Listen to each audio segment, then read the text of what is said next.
오늘 매일 성경 본문은 마가복음 제11장 1절부터 19절까지의 말씀입니다. 그 중에서 11장 7절부터 10절까지의 말씀만 읽어보도록 하겠습니다. 나귀 새끼를 예수께로 끌고 와서 자기들의 겉옷을 그 위에 얹어 놓음에 예수께서 타시니 많은 사람들은 자기들의 겉옷을 또 다른 이들은 들에서 벤 나뭇가지를 길에 펴며 앞에서 가고 뒤에서 따르는 자들은 소리 지르되 호산나 찬송하리로다. 주의 이름으로 오시는 이여 찬송하리로다. 오는 우리 조상의 다윗의 나라여 가장 높은 곳에서 호산나 하더라. 아멘. 오늘 본문은 예수님께서 예루살렘 성에 입성하시는 장면으로 시작합니다. 주께서는 먼저 제자 둘을 보내서 아무도 타지 않은 나귀 새끼를 준비시킵니다. 그리고 주님의 말씀대로 준비된 나귀 새끼를 타고 예루살렘 성으로 들어오실 때 많은 사람들이 예수님을 구약에 예언된 다윗의 후손, 즉 메시아로 인정하면서 환영하는 모습을 보여주고 있습니다.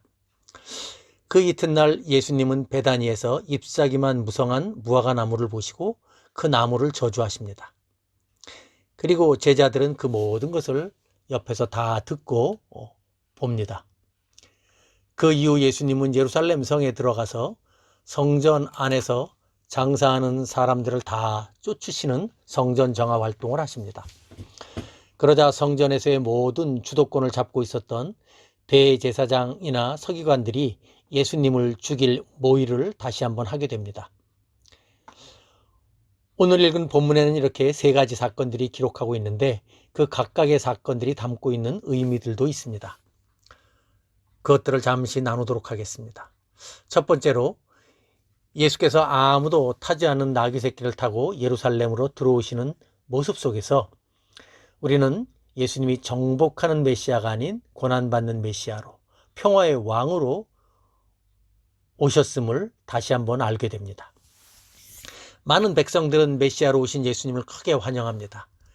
그들이 생각한 메시아는 고난받는 메시아가 아닌 로마를 정복해서 다시 한번 다윗의 영광을 재현시켜줄 그런 메시아로 기대하면서 환영한 것입니다. 그러나 얼마 되지 않으면 주님이 고난받는 형편에 이르시게 될 때 환영했던 수많은 군중들은 순식간에 예수님을 못 박으라고 소리치는 군중들로 돌변할 것입니다. 이러한 모습들을 통해서 우리가 배우는 교훈 중에 하나는 진리를 제대로 알지 못하게 되면 우리는 언제나 하나님을 대적하는 모습으로 살아갈 수밖에 없다는 것입니다. 그래서 우리는 항상 진리의 말씀을 구하고 배워야 합니다. 그리고 그 진리의 말씀은 오직 기록된 성경 말씀을 통해서만 우리에게 주어짐을 다시 한번 고백하게 됩니다. 한편 저주받은 무화과 나무의 모습을 통해서도 유사한 교훈을 얻을 수 있습니다.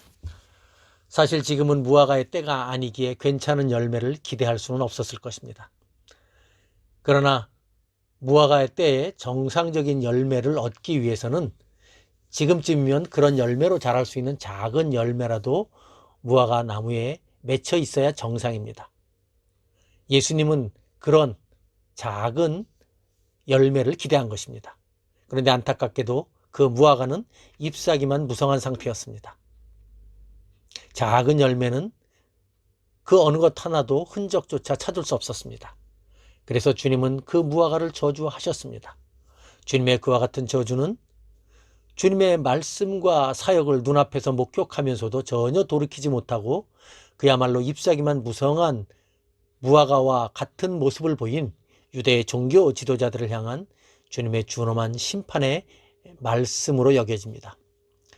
오늘날 우리들도 잎사귀만 무성한 모습으로 살아간다면 과연 우리의 신앙의 진정성을 하나님께서 인정해 주실까 두려운 마음이 이 말씀을 보면서 생각해 보게 됩니다. 마지막으로 성전을 정화시키는 주님의 모습을 봅니다. 하나님께 예배드리며 하나님의 사제의 은총을 깨닫고 감사와 찬송을 드려야 할 성전이 사람들의 욕심을 채우는 매매의 장소가 되었습니다. 강도의 소굴이 되었습니다. 그래서 주님은 그 모든 것들을 내쫓으시고 둘러 엎으셨습니다. 정상적인 반응이라면 그런 주님의 모습 앞에서 자신들의 죄를 돌이키고 회개해야만 했을 것입니다. 그런데 본문을 보면 사람들은 두려워하고 또 제사장들이나 서기관들은 주님을 죽일 모의를 하는 모습을 보입니다. 저는 이 말씀을 묵상하면서 요즘 우리가 겪고 있는 코로나19로 인한 고난과 어려움을 다시 한번 생각해 봅니다. 코로나는 우리의 삶의 모든 것들을 순식간에 무력화시킨 엄청난 재앙으로 우리가 얼마나 연약한 인생인가를 다시 한번 생각해 보게 합니다. 그러나 시간이 가면 이 감염병도 언젠가는 지나가게 될 것입니다. 문제는 이 모든 감염병의 사태가 지나간 이후의 우리의 모습입니다. 이 일을 통해서 우리는 하나님께서 우리들에게 말씀하신 메시지가 무엇인가 하는 것을 정말로 귀 기울여 들어야만 한다는 것이죠.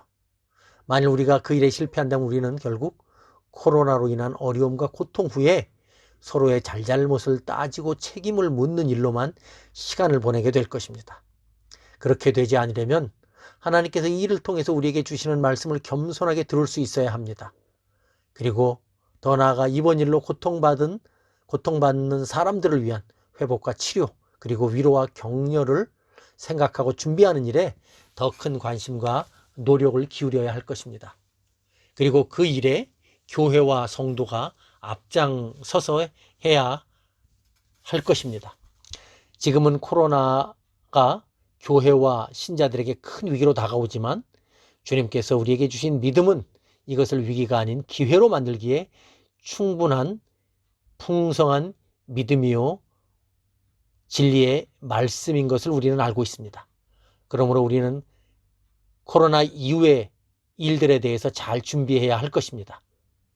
그런 복된 믿음으로 오늘 하루도 건강하게 살아가시는 우리 모두가 되시길 예수님의 이름으로 축원합니다. 아멘.